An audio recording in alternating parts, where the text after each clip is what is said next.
약 50만 년 전 희미하게 타오르는 불가 옆에서 한 생명체가 천천히 깨어났다. 그것은 두 발로 똑바로 서서 거친 돌도끼를 집어들고 창으로 멧돼지를 사냥한 뒤 사체를 은신처로 끌고 가 불에 구워 무리를 먹여 살렸다. 그것은 완전한 인간도 아니었지만 더 이상 원시 유인원도 아니었다. 그것은 바로 피테칸트로푸스, 파이테칸트로푸스, 진화의 경계에 서 있던 존재였다. 그들의 뇌 용량은 약 900cc로 현대 인류와 꽤 가까웠다. 그러나 사고는 여전히 단순했고 본능은 짐승의 성격을 강하게 지니고 있었으며 삶은 늘 생존의 위협과 맞닿아 있었다. 수백만 년 동안 그 종족은 세상을 지배했다. 그들은 유인원에서 인간으로 가는 여정의 거의 90%를 걸어왔지만 결국 그 지점에서 멈춰버렸다. 미완에 진화였다. 성공에 거의 도달했지만 끝내 실패하고 말았다. 이 이야기의 끝까지 따라간다면 왜 그들이 불씨를 유지할 줄은 알았지만 스스로 불을 만들지는 못했는지 이해하게 될 것이다. 왜 그들이 수톤이나 되는 코끼리를 사냥할 수 있었는지, 그리고 처음으로 익힌 고기를 먹던 순간에 무슨 일이 일어났는지도 알게 될 것이다. 바로 그 순간이 인류 진화의 역사를 완전히 바꾸어 놓았다. 인도네시아 자바섬, 기원전 50만 년의 새벽, 약 20마리의 생명체가 차가운 공터 한가운데 놓인 불덤이 주위에서 잠들어 있었다. 담요도 옷도 몸을 덮을 가죽도 없었다. 완전히 벌거벗은 상태였다. 가장 먼저 눈을 뜬 것은 30살가량의 수컷이었다. 당시에는 이미 노인으로 여겨질 나이였다. 이야기를 편하게 풀기 위해 우리는 그를 첫 번째 사냥꾼이라 부르자. 당시에는 아직 진짜 이름이라는 개념조차 없었기 때문이다. 그들은 단지 야, 멈춰, 도망쳐 같은 짧고 쉰 소리로만 의사소통했다. 개인이라는 개념은 존재하지 않았다. 나도 너도 없었다. 각각의 개체는 단지 무리의 일부일 뿐이었다. 사냥꾼이 눈을 떴다. 900cc의 회백질을 지닌 뇌가 천천히 움직이기 시작했다. 그것은 유인원보다 컸지만 현대 인류에 비하면 훨씬 작았다. 그 정도의 능력은 어제 일을 기억하고 몇 시간 앞의 일을 계획하며 어떤 행동을 하기 전에 결과를 상상하는 데는 충분했다. 하지만 수학, 철학, 신앙, 예술을 만들어내기에는 아직 부족했다. 그는 점점 꺼져가는 붉은 숫더미를 바라보았다. 장작을 더 넣지 않으면 불은 사라질 것이다. 그리고 바로 여기서 첫 번째 이상한 점이 드러난다. 호모 에렉투스. 호모 에렉투스에게 불은 생명과 죽음의 경계였다. 약 80만 년 전 그들은 불을 사용하는 법을 배웠다.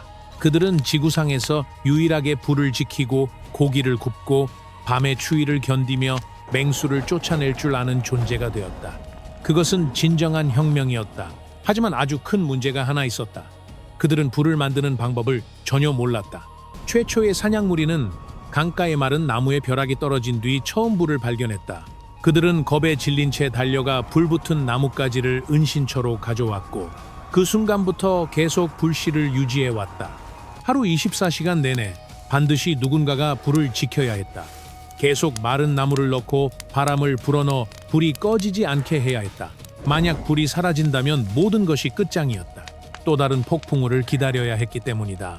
그것이 한 달 뒤일 수도, 1년 뒤일 수도, 심지어 10년 뒤일 수도 있었다. 그동안 그들은 밤 기온이 영하 15도 이하로 떨어지는 살을 내는 추위 속에서 살아야 했다. 기생충이 가득한 날고기를 먹어야 했고 어둠 속 맹수들과 맞서야 했다. 수만 년이 흐른 뒤에야 그들의 후손은 돌을 부딪혀 불꽃을 만드는 법을 배우게 된다. 그러나 지금 이 순간 불은 여전히 하늘이 내린 선물이었다. 생명보다도 더 귀중한 존재였다. 첫 번째 사냥꾼이 몸을 일으켰다. 관절에서는 우두둑 소리가 났다. 당시 30살은 이미 노년이었다. 평균 수명은 겨우 25살 정도였고 40까지 살아남는 개체는 극히 드물었다. 그는 전날 사냥 때문에 허리가 쑤셨다. 5km나 영양을 쫓아다녀야 했기 때문이다. 그는 숫더미 앞으로 걸어가 마른 가지를 던져넣고 몸을 숙여 세게 바람을 불었다. 불길이 다시 밝게 타올랐다. 다른 개체들도 하나둘씩 깨어나 몸을 쭉 펴고 피부를 긁었다. 모두 알몸이었다. 남성은 키가 약 160, 170cm, 여성은 약 150cm 정도였으며 몸무게는 40, 80kg 사이였다. 그들의 몸은 근육질이면서도 마르고 날렵했으며 체지방은 거의 없었다. 얼굴에는 여전히 원시적인 특징이 뚜렷했다. 낮고 뒤로 기울어진 이마, 절벽처럼 튀어나온 눈썹뼈, 넓은 코, 턱 끝없는 얼굴, 앞으로 돌출된 아래턱. 하지만 눈빛만은 달랐다. 인간의 눈이었다. 깊고 생각할 줄 아는 눈빛이었다. 사냥꾼은 공동체를 둘러보았다. 불가 근처에는 다리가 부러진 소년 하나가 있었다. 어제 사냥 도중 바위 틈 아래로 떨어진 것이다. 다리는 심하게 부어 있었고 움직일 수조차 없었다. 그는 고통 속에서 신음만 흘리고 있었다. 하지만 무리는 그를 버리지 않을 것이다. 음식을 나누어 주고 보호하며 회복되기를 기다릴 것이다. 고고학자들은 실제로 피테칸트로푸스 화석에서 완전히 아문 골절 흔적을 발견한 적이 있다. 이는 누군가가 몇 달 동안 그들을 돌보았다는 증거였다. 소년 옆에는 40살가량의 노인이 앉아 있었다. 그의 입은 거의 모든 이가 빠져 텅 비어 있었고 더 이상 음식을 씹을 수도 없었다. 공동체는 노인을 위해 부드러운 음식을 준비했다. 어떤 이는 고기를 잘게 씹어 새끼에게 먹이를 물어주는 어미새처럼 노인에게 먹여주었다. 만약 방치되었다면 그는 분명 굶어 죽었을 것이다. 그런데도 무리는 그를 계속 살려두었다. 왜일까? 그는 어디에 사냥감이 있는지, 어떤 식물이 먹을 수 있는지, 그리고 가장 날카로운 돌도끼를 만드는 방법을 알고 있었기 때문이다. 그 원시 세계에서는 경험이 육체적 힘보다 더 가치 있었다. 첫 번째 사냥꾼은 낮고 쉰 소리를 냈다. 반은 으르렁거림 같고 반은 짖는 소리 같았다. 모두가 즉시 고개를 돌려 그를 바라보았다. 그는 손을 들어 깊은 숲을 가리켰다. 긴 말은 필요 없었다. 사냥할 시간이었다. 어제 잡은 물고기는 이미 다 먹어치웠고 희게 갈가진 뼈만 남아 있었다. 오늘 먹이를 구하지 못한다면 공동체 전체가 굶어야 했다. 이런 규모의 집단은 하루에 약 30kg의 고기를 소비해야 했고 여기에 뿌리 식물과 야생 열매까지 더해져야 했다. 5명의 남자가 일어나 사냥용 창을 집어들었다. 그것은 매우 단순한 무기였다. 길이 약 2m의 나무 막대 끝을 뾰족하게 깎고 불에 그을려 단단하게 만든 것이었다. 아직 돌촉은 달려있지 않았다. 그런 기술은 훨씬 뒤에야 등장한다. 하지만 날카로운 나무 창만으로도 급소를 찌르면 충분히 사냥감을 죽일 수 있었다. 창 외에도 각자는 손도끼 하나씩을 들고 있었다. 작고 날카로우며 면도날처럼 위협적인 도구였다. 이 돌도끼들은 시대를 훨씬 앞선 기술적 성취였다. 아슐리안 문화는 약 50만 년 전부터 등장하여 아름답고 실용적인 양면형 도끼를 만들어냈다. 첫 번째, 사냥꾼의 도끼는 사흘 전에 만들어진 것이었다. 그는 몇 시간 동안 부싯돌을 바라보며 자연적인 균열선을 관찰하고 타격 지점을 계산했다. 그리고 다른 돌을 이용해 놀라울 정도로 정확하게 작은 조각들을 떼어냈다. 모든 타격에는 분명한 목적이 있었다. 거의 1시간이 지나자 완벽한 양날 도끼 하나가 그의 손안의 모습을 드러냈다. 이것은 더 이상 우연한 본능적 행동이 아니었다. 계획된 사고의 결과였다. 그런 일을 해내려면 도구를 만들기 전부터 완성된 형태를 머릿속에 그릴 수 있어야 했다. 남자들은 숲속으로 들어갔고 여자들은 은신처에 남았다. 공동체 안에서 역할 분담이 점점 분명해지고 있었다. 남자는 사냥을, 여자는 채집과 아이 돌보기를 맡았다. 벌거벗은 아이들은 여기저기 뛰어다니며 소리치고 싸웠다. 7살 정도가 되기 전까지 그들은 거의 쓸모없는 존재였다. 그 이후에야 장작을 나르고 도구 만드는 법을 배우며 어른들을 돕기 시작했다. 사냥꾼들은 1시간 넘게 조용히 먹잇감의 흔적을 추적했다. 그들은 주로 손짓과 눈빛으로 소통했다. 양한 시각 덕분에 100m 이상 떨어진 거리에서도 움직임과 색깔, 형태를 인식할 수 있었다. 후각은 개만큼 예민하지 않았지만 피 냄새나 썩은 사체 냄새 정도는 충분히 맡을 수 있었다. 청각은 평범한 수준이었지만 약 20m 거리의 큰 짐승은 감지할 수 있었다. 마침내 무리는 작은 공터에 도착했다. 5마리의 멧돼지가 머리를 숙인 채 먹이를 찾고 있었다. 각각의 몸무게는 약 150kg 정도였다. 살이 잘 올라 움직임도 둔했다. 완벽한 표적이었다. 첫 번째 사냥꾼이 신호를 보냈다. 2명은 왼쪽으로, 2명은 오른쪽으로 돌아갔고 그는 중앙에 섰다. 먹잇감을 가운데로 몰아넣고 창으로 끝장내는 치밀하게 계산된 집단 사냥 전략이었다. 원숭이는 이런 일을 할 수 없다. 이것은 협동, 계획, 의사소통 능력을 요구한다. 인간으로 진화해가는 뇌의 증거였다. 사냥꾼들은 조용히 자리를 잡았다. 공간은 숨 막힐 듯 고요했다. 그리고 첫 번째 사냥꾼이 짧게 포효했다. 순간 모두가 덤불 밖으로 뛰쳐나와 고함을 지르며 창을 휘둘렀다. 멧돼지 떼는 공포에 질려 사방으로 달아났다. 두 사냥꾼이 퇴로를 막아 다시 중앙으로 몰아넣었다. 한 마리의 멧돼지가 갑자기 방향을 틀어 첫 번째 사냥꾼에게 돌진했다. 그는 즉시 창을 던져 머리를 겨냥했다. 푹! 창끝이 짐승의 몸을 깊숙이 꿰뚫었다. 멧돼지는 고통스럽게 울부짖더니 그대로 땅에 쓰러졌다. 사냥꾼은 곧장 달려가 돌도끼를 높이 들어 올린 뒤 머리를 세차게 내리쳤다. 뼈가 부서지는 메마른 소리가 울려 퍼졌다. 멧돼지는 몇 번 몸을 경련시키더니 이내 움직임을 멈췄다. 나머지 멧돼지들은 깊은 숲속으로 사라졌다. 하지만 이 한 마리만으로도 공동체 전체를 거의 닷새 동안 먹여 살릴 수 있었다. 기대 이상으로 성공적인 사냥이었다. 6명이 함께 멧돼지 사체를 끌고 은신처로 돌아왔다. 엄청난 무게 때문에 모두가 거의 탈진 상태였다.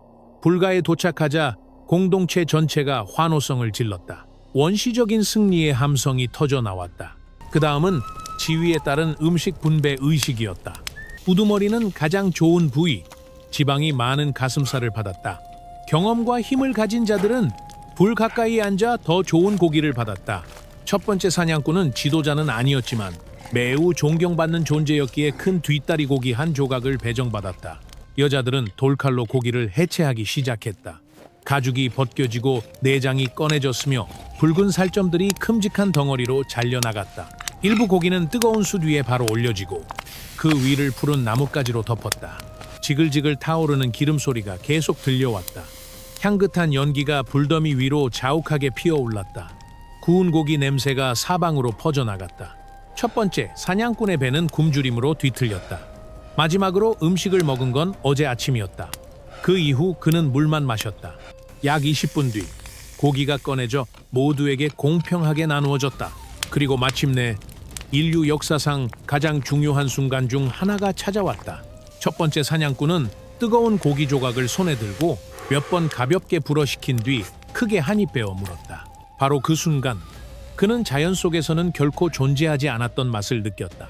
너무도 맛있어서 온몸이 깨어나는 듯했다. 뜨거운 지방이 입안에서 녹아내렸다.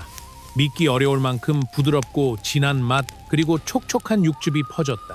날고기는 질기고 비린내가 심하며 기생충으로 가득했고 소화하기도 어려웠다. 하지만 불에 구운 고기는 완전히 달랐다. 훨씬 부드럽고 안전했으며 영양가도 훨씬 높았다. 불은 기생충을 죽였고 단백질을 더 쉽게 흡수할 수 있게 만들었다.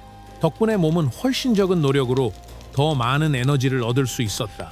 그리고 바로 익힌 음식이 인류의 뇌 진화를 촉진한 결정적인 전환점이 되었다. 나름식은 쉽고 소화하는데 엄청난 에너지를 필요로 했다. 그래서 초기 생명체들은 큰 턱과 강한 치아, 긴 소화기관을 가져야 했다. 그러나 익힌 음식을 먹기 시작하면서 위장은 더 이상 과도하게 일할 필요가 없어졌다. 남게 된 에너지는 점차 뇌를 키우는 데 사용되었다. 시간이 흐르며 턱은 작아지고 치아는 약해지고 장은 짧아졌다. 반면 뇌는 급격히 발달했다. 호모 이렉투스. 호모 이렉투스는 진화에서 가장 중요한 이점을 손에 넣은 것이다. 바로 지능을 위한 에너지였다. 그 후 수십만 년 동안 그들의 뇌 용량은 크게 증가했다. 익힌 음식 덕분에 이가 다 빠진 노인들도 계속 살아남을 수 있었다. 그리고 바로 그 노인들이 공동체 전체의 기억 저장소였다. 그들은 사냥터의 위치, 과일이 익는 계절, 도구를 만드는 법, 생존 방법을 알고 있었다. 그들은 모든 경험을 젊은 세대에게 전수했다. 바로 그 순간부터 문화의 첫 토대가 형성되기 시작했다. 공동체는 불가에 둘러앉아 으르렁거리며 가장 좋은 고기 조각을 차지하려 했다. 계급 질서는 매우 엄격하게 유지되었다. 다친 자에게는 이미 살이 거의 발린 뼈 몇 개만 던져졌고 그는 남은 연골이라도 긁어먹으려 애썼다. 한 여성이 고기를 잘게 씹어 이가 없는 노인에게 죽 먹이듯 먹여주었다. 아이들은 남은 음식 조각을 두고 서로 다투며 작은 힘줄 하나에도 소리를 질렀다. 하지만 모두 배는 채울 수 있었다. 그리고 원시 세계에서 배부르게 먹는다는 것은 가장 큰 행복이었다. 첫 번째 사냥꾼은 불 앞에 조용히 앉아 작은 나무 조각으로 이를 쑤시며 타오르는 불꽃을 바라보았다. 그의 뇌는 여전히 움직이고 있었지만 생각은 매우 단순하고 현실적이었다. 내일은 어디에서 사냥할지, 부러진 창을 어떻게 고칠지, 비가 올 것 같은지 아닌지, 철학도 예술도 신앙도 존재하지 않았다. 그런 추상적 개념은 수십만 년 뒤 호모 사피엔스, 호모 세이피엔스와 함께 나타나게 된다. 우두머리가 짧은 소리를 내며 은신처 밖에 쌓인 뼈더미를 가리켰다. 아직 원시적이었지만 그들은 이미 위생 개념을 갖기 시작했다. 뼈와 쓰레기는 악취와 맹수를 피하기 위해 따로 파놓은 구덩이에 버려졌다. 죽은 자 또한 특별한 의식 없이 단순하게 땅에 묻혔다. 그들은 영혼이나 종교를 이해하지 못했지만 시체가 질병과 위험을 가져온다는 것은 본능적으로 알고 있었다. 태양이 점차 숲 너머로 사라졌다. 차가운 공기가 원시의 대지 위로 내려앉았다. 공동체는 다시 붉게 타오르는 불 주변에 모였다. 어떤 이는 창을 수리했고 어떤 이는 새로운 돌도끼를 다듬었다. 여성들은 부드러운 나뭇가지를 엮어 바구니를 만들었다. 한 노인은 몸짓으로 어린 세대에게 사슴떼가 자주 나타나는 장소를 알려주었다. 아이들은 그것을 집중해서 지켜보며 기억했다. 이 시대의 지식은 아직 문자로 존재하지 않았다. 기억과 행동을 통해 사람에서 사람으로 전달되었다. 그것이 훗날 모든 문명의 가장 원초적인 기초가 되었다. 밤이 완전히 찾아왔다. 사람들은 차가운 땅 위에서 불 가까이에 몸을 바짝 붙인 채 잠들었다. 한 사람은 깨어서 숲속의 소리를 들으며 경계를 섰다. 표범과 하이에나, 곰은 여전히 근처를 맴돌고 있었다. 불은 그들을 두렵게 만들 수 있었지만 언제나 충분한 것은 아니었다. 2년 전 한 표범이 불빛 안으로 뛰어들어 한 아이의 목을 물어뜯고는 누구도 반응하기 전에 어둠 속으로 사라진 적이 있었다. 그 이후 사냥 집단은 밤새 번갈아가며 불을 지키게 되었다.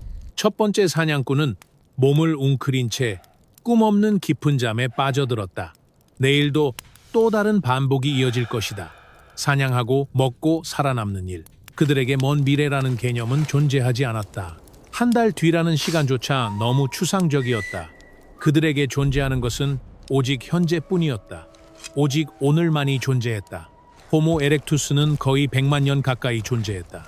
그들은 아프리카에서 출발해 아시아와 유럽 전역, 인도네시아와 유럽에까지 퍼져나갔다. 다양한 환경에 적응하며 선사시대 가장 성공적인 종 가운데 하나가 되었다. 하지만 그들은 예술도, 문자도, 거대한 건축물도 남기지 않았다. 남겨진 것은 돌도끼와 동물뼈, 그리고 오래된 불자리의 흔적뿐이었다. 그리고 약 20만 년 전 아프리카에서 새로운 종이 등장했다. 호모 사피엔스, 호모 사피엔스, 즉 현생 인류였다. 그들의 뇌는 더 컸고 사고는 훨씬 복잡했으며 의사소통 능력 또한 호모 에렉투스를 압도했다. 그들은 언어를 사용했고 상상할 줄 알았으며 장기적인 계획을 세우고 예술과 신앙을 만들어냈다. 호모 에렉투스가 할 수 있었던 모든 것을 그들은 더 빠르고 더 효율적으로 해냈다. 두 종이 같은 지역에서 공존하게 되자 경쟁은 피할 수 없었다. 더 지능적인 종은 더 좋은 먹이를 차지했고 더 효과적으로 번식했으며 더 유리한 환경을 점령했다. 다른 종은 점차 약해지다가 결국 사라졌다. 반드시 전쟁이 필요했던 것은 아니다. 단지 지능의 차이만으로도 결과는 이미 결정되어 있었다. 마지막 남은 피테칸트로푸스, 파이스캔트로푸스. 집단은 바다에 고립된 덕분에 인도네시아 섬들에서 수만 년 더 살아남았다. 그러나 우리 조상들이 그 땅에 도착했을 때 그들은 빠르게 역사 속에서 사라졌다. 인간과 매우 가까웠던 하나의 진화 계통은 결국 막다른 길이 되고 말았다. 그렇다 해도 그들의 흔적이 완전히 사라진 것은 아니다. 현대 유전학 연구에 따르면 일부 아시아인의 DNA 안에는 고대 인류종의 유전자 조각이 여전히 남아있다. 우리는 피테칸트로푸스의 직접적인 후손은 아니지만 현대 인류의 혈관 어딘가에는 그 오래된 진화의 기억 한 조각이 아직 흐르고 있는 셈이다. 첫 번째 사냥꾼과 그의 공동체는 끝없는 시간의 흐름 속으로 오래전에 사라졌다. 그러나 호모 에렉투스의 또 다른 분기에서 진화는 호모 하이델베르겐시스, 호모 하이델베르겐시스를 탄생시켰고 그것은 다시 두 계통으로 이어졌다. 유럽의 네안데르탈인 네안데르탈과 아프리카의 호모사피엔스였다. 그리고 오늘날의 우리 인간은 바로 그 마지막 계통의 후손인 것이다. 첫 번째 사냥꾼은 현대 인류의 문턱 바로 앞까지 다가갔지만 끝내 마지막 한 걸음을 넘지 못했다. 그들은 이미 두 발로 걷고 있었고 유인원보다 더 큰 뇌를 가졌으며 도구를 만들고 부를 유지할 줄 알았다. 원시적인 언어를 사용했고 약한 개체를 돌보았으며 경험을 다음 세대에 전달하기도 했다. 인간을 구성하는 거의 모든 요소가 이미 갖추어져 있었지만 아직은 거칠고 본능적인 단계에 머물러 있었다. 그들에게 부족했던 단 하나는 바로 추상적 사고였다. 상징을 만들고 예술과 신앙, 믿음을 창조하는 능력. 호모사피엔스가 등장하고 나서야 마지막 퍼즐 조각이 완성되었다. 그리고 바로 그 순간 지능적인 영장류 한 종은 비로소 진정한 인간이 되었다. 그럼에도 호모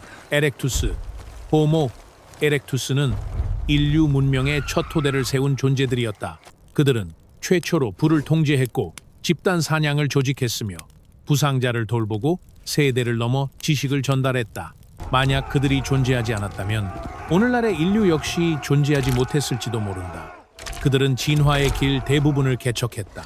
전체 여정의 90%를 걸어간 뒤 그 자리에 멈춰섰다. 짐승과 인간의 경계 사이에 갇힌 채 결국 멸종하고 만 것이다. 그리고 더 영리했던 그들의 친척들이 마지막 한 걸음을 이어받아 오늘날의 우리로 이어졌다. 50만 년 전 첫 번째 사냥꾼의 평범한 하루는 사실 매우 단순했다. 잠에서 깨어나 불을 살리고 사냥에 나서 멧돼지를 죽인 뒤 사체를 은신처로 끌고 돌아온다. 고기를 구워 먹고 붉게 타는 숯불 옆에서 잠든다. 영웅도 없고 전설도 없다.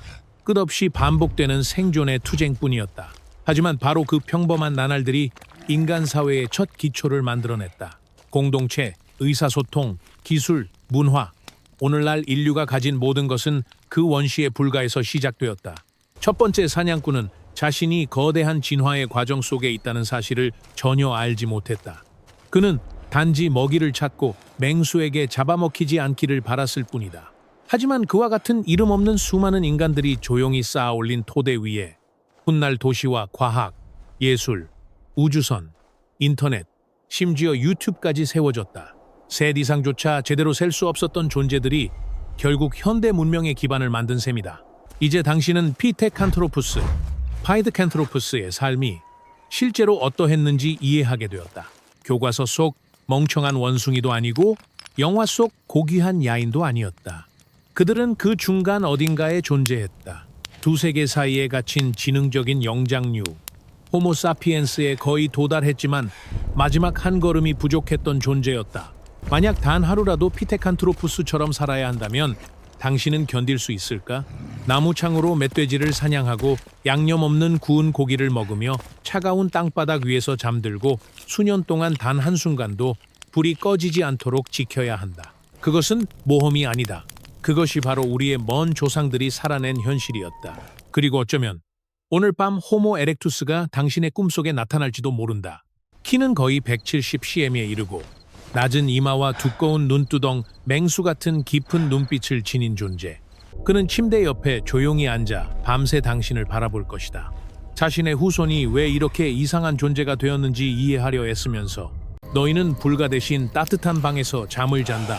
사냥 대신 이미 조리된 음식을 먹는다. 그리고 어두운 밤에 불을 지키는 대신 빛나는 화면만 몇 시간씩 바라본다. 그는 천천히 이해할 수 없다는 듯 고개를 흔들 것이다. 그리고 자리에서 일어나 고대의 유령처럼 벽을 통과해 사라지며 바닥 위에 돌도끼로 새긴 작은 돌 조각 하나를 남긴다. 우리는 100만 년 동안 살아남기 위해 싸웠다. 그런데 너희는 그런 시간을 이런 하찮은 일들에 쓰고 있는 건가?